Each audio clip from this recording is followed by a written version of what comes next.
Hello, EduMagicians. Welcome to the EduMagic Podcast with your host, Dr. Sam Fesich. Dr. Sam is a professor of education, author of EduMagic, and a pumpkin spice latte fan. This podcast is designed for pre-service teachers. Remember, friends, teaching doesn't begin at graduation, but during that first class at 8 a.m. Let's get this party started. Hi, I'm Dr. Greg Owens from the Reimagine Schools podcast, a part of the Education Podcast Network, just like the show you're listening to right now. Shows on the network are individually owned and opinions expressed may not reflect others. Find other interesting education podcasts at edupodcastnetwork.com.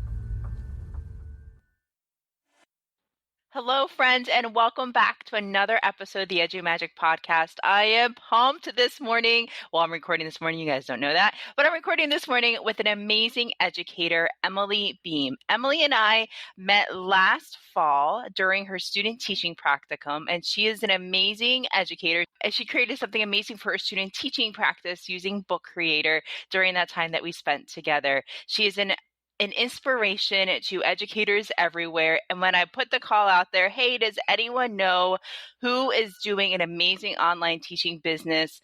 Her name was mentioned by two people. You got to contact Emily. So, of course, I had already done that because she's amazing and I follow her on all the social medias. And I love seeing her story. Emily, welcome to the show. I'm so excited to have you here. Thank you so much for having me. I am super, super excited to be here. And when you asked me to do this, it honestly felt like Christmas morning to me because I just thought, wow, I cannot wait to share my story for others to hear. Yay! I'm so excited too. So today, Emily's going to share her story about getting started in the online teaching business. So grab a cup of coffee, get some notes ready because she's going to share all of her tips and tricks with us today. But before we get into that, Emily, can you please share your teaching journey with our listeners today? Absolutely. So just to kind of preface, my name is Emily Behm. I am turning 22 next month, and I graduated from California University of Pennsylvania in December 2019. That is where I earned my Bachelor of Science in Early Childhood Education. So my teaching story started my freshman year of high school. I developed a few health issues and had some diagnoses that were a little tough to handle at that time, and I missed a lot of school when I never previously had before. An educator that helped me through that time, her name is Miss Jane Bach. She came every morning at 6 o'clock in the morning just to tutor me and get me ready for her class. And at that moment, I knew that I needed to do some sort of teaching in my life so I could have that impact on somebody else. So my original plan was to be a music therapist, and I remember many of my teachers saying, you have teaching in your blood. You have to reconsider your choice. And about 1 month before college started, I did decide to completely switch my college and my major for education, and I am so pleased that I did. My field experience and especially my student teaching were all such amazing experiences that reconfirmed my love for teaching.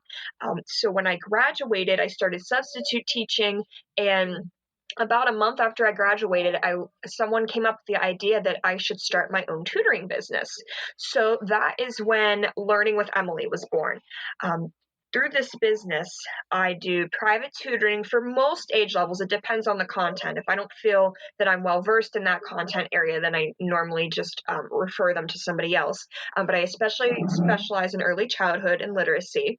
I also give piano lessons through this business, and I do some mentoring for students going through different things and kind of needing some guidance in their life. So I kind of made an all-encompassing business, and within 2 days, I filled up almost all of my slots that I had available at that time, and I just was blown away at how it kind of blew up. I just was so excited that so many people were interested in that. But that's my teaching story, and I absolutely love what I do. That is awesome. I love how you gave us lots of different examples of things that you can do online with students and learners. And you gave us a little sneak peek about how things started. So how has your teaching, how have you shifted to the online space with Learning with Emily? Can you tell us the process that you went through, how you got your ideas, how you got your clients, all those nitty-gritty details? We want to hear them all. Absolutely. So I remember it was March 13th, I believe, that everything kind of started with school shutting down. I was substitute teaching that day, and it was honestly a day I don't think any of us will ever forget. And as I was leaving the school parking lot, I realized I had several students that evening. It was a Friday evening, but I taught most days of the week at my office space I was utilizing. And I thought to myself, I really need to reach out to these parents. And with school shutting down, I think I'm going to have to go online. So as I reached out, many felt that their learner may not be able to learn online, although that ended up changing throughout.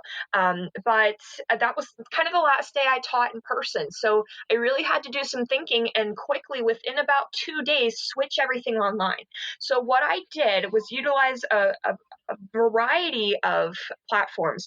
I started training myself on Google Hangouts, and I also started utilizing Zoom and also even Facebook Messenger video chat. I kind of had to get creative and see what parents and learners were wanting at that time. So in order to transfer online, I had to kind of also train myself on how in the world I was going to teach these students online. What programs was I going to use in addition to these video chatting platforms? So I got creative and decided with my tutoring students that I would use different whiteboards where they can interact with them, especially through Zoom, and also to display the content. And I even started using Word documents to display different words they might have been working on and breaking apart, or different math equations. I kind of just had to dabble in a few different things to start to help them out. And in reference to piano students, I had to get very creative and start recording demonstrations of the pieces they were working on, because I use a lot of hands-on and interactive learning whenever I'm teaching in person. So I had to start to utilize ways of recording these demonstrations for them, giving them detailed instructions, and giving them feedback after listening to them. So honestly, it's just about being diversified in the platforms you're using and being willing to be flexible in what you're using, because not everything, of course, all educators know that not everything works for every student. That is awesome. I love it. Thank you. I love how you talked about the different platforms, how you had to train yourself on them. And that's all about being a great educator. We need to keep learning, keep going, and reach students where they are, whether that's on Facebook Messenger or if they can do Zoom, Google Hangouts. That is amazing. I'm sure that added to your technology repertoire as well. Oh, absolutely. I felt that I was fairly literate in technology before this, but I truly feel now that I have a lot more skills under my belt that are going to help me in the future, whether it be online or even in the actual classroom. Now, I know that you started learning with Emily and you have tutoring and you have those piano lessons, but do you also do any mentoring? And I also saw something on, I think it was Facebook, about OutSchool. I don't know what that is, but it looked cool. So, can you share a little bit more about those two areas? Absolutely. So, in terms of mentoring, I have a couple of students that come to me to work on different aspects of their life, whether it be planning an organization during school or maybe how to cope with different things going on in their life. And although I'm certainly not a licensed therapist, I certainly am able to kind of provide a listening ear to these students and give some feedback in accordance to what I might have been through in my life, and kind of help them to work through that in a safe space. And in terms of OutSchool, I did start this in April, and this is a platform that was originally created for homeschool students and families across the world to take different classes, ranging from English and math all the way to coding, baking, sewing, like all kinds of different things in their areas of interest. And this website really started to expand once the pandemic came. So now the website not only has homeschool learners and families, but also all kinds of children from all around the world, in public schools, charter schools.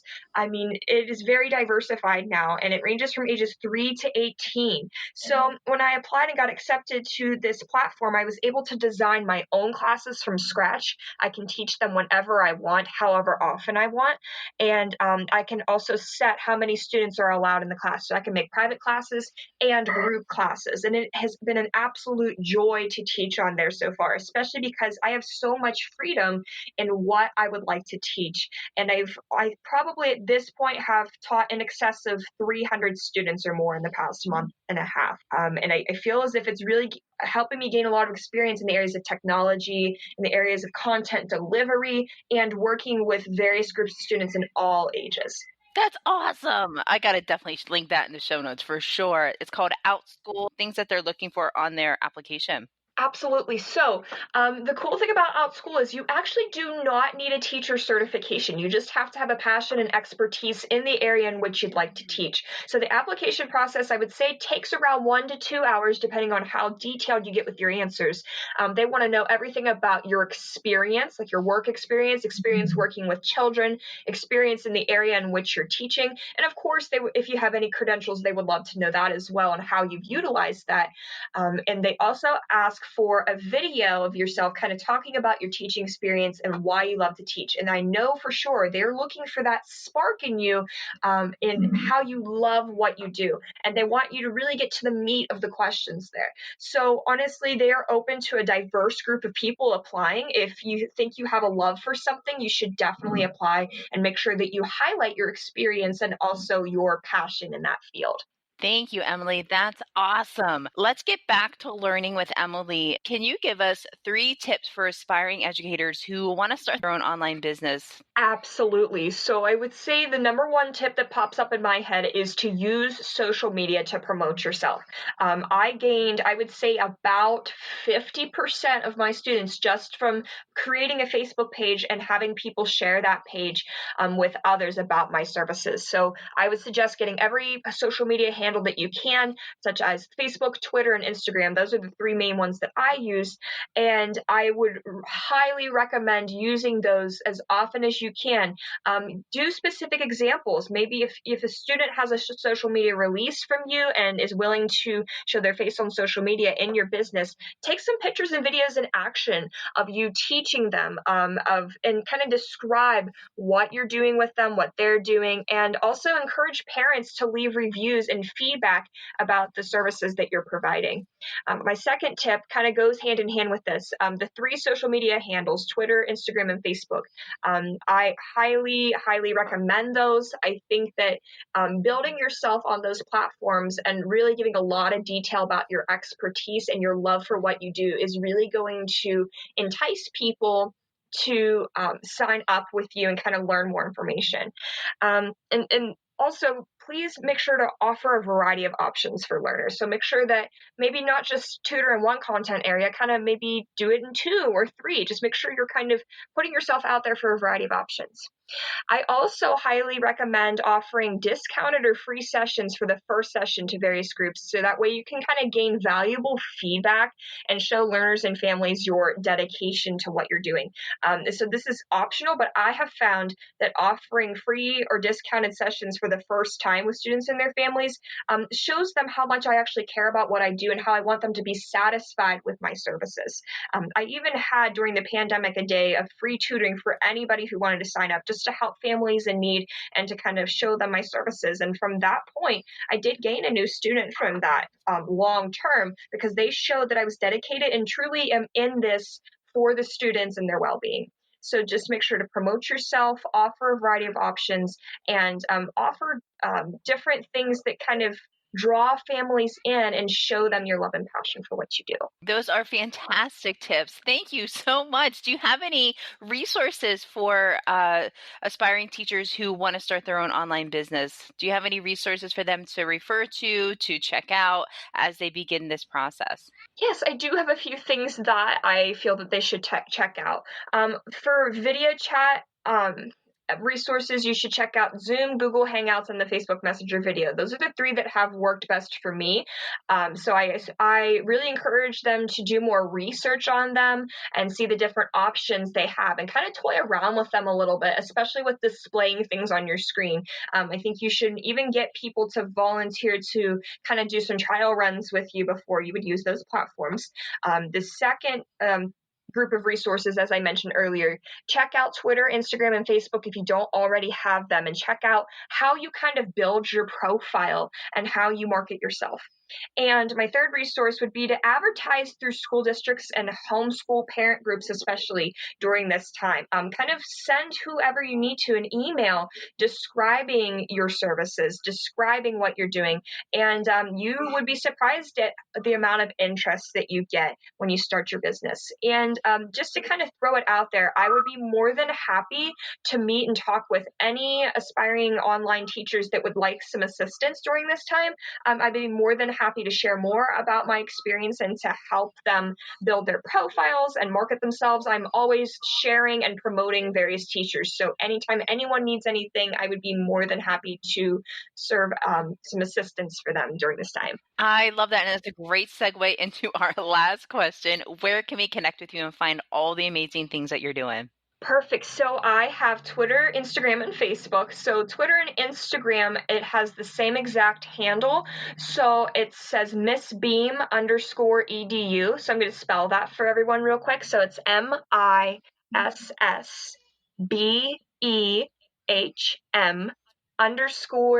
_EDU. And that is for both Twitter and Instagram, both. You can find me on both. And as for Facebook, if you type in the search bar at Emily Behm 98, my page for Learning with Emily should pop up. And if for some reason it doesn't, just search Learning with Emily and I have a picture of myself with my logo as well as a filter or a frame that says Outschool Teacher on it. So again, type in the Facebook search bar at EMILY BEHM 98. That's where you can find my Facebook. And I'm most accessible through Facebook, but I certainly check my Twitter and Instagram frequently as well. So I'd be happy to see some more followers and some messages, and I'll be happy to follow you back and promote you. That's amazing. Emily, thank you so much for your time today. I know these listeners got a lot of information in a really quick episode, but you know what? It was full of great tips, content, and resources. Thank you so much for allowing them to reach out to you if they have any questions, comments, compliments, of course. And I look forward to having you on a future show, and I'm going to hear all the great things that you're doing. Maybe in about another 6 months, we'll check back in and see how you're doing. That sounds wonderful. Thank you so very much for having me today. I really appreciate it, and I really enjoyed being here.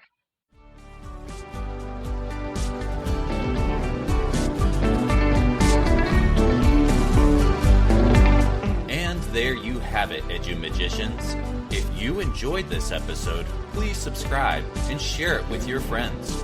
For more Edu-Magic, check out sfessage.com and follow Dr. Sam on Twitter and Instagram at sfessage. Until next time, you have the Edu-Magic within you.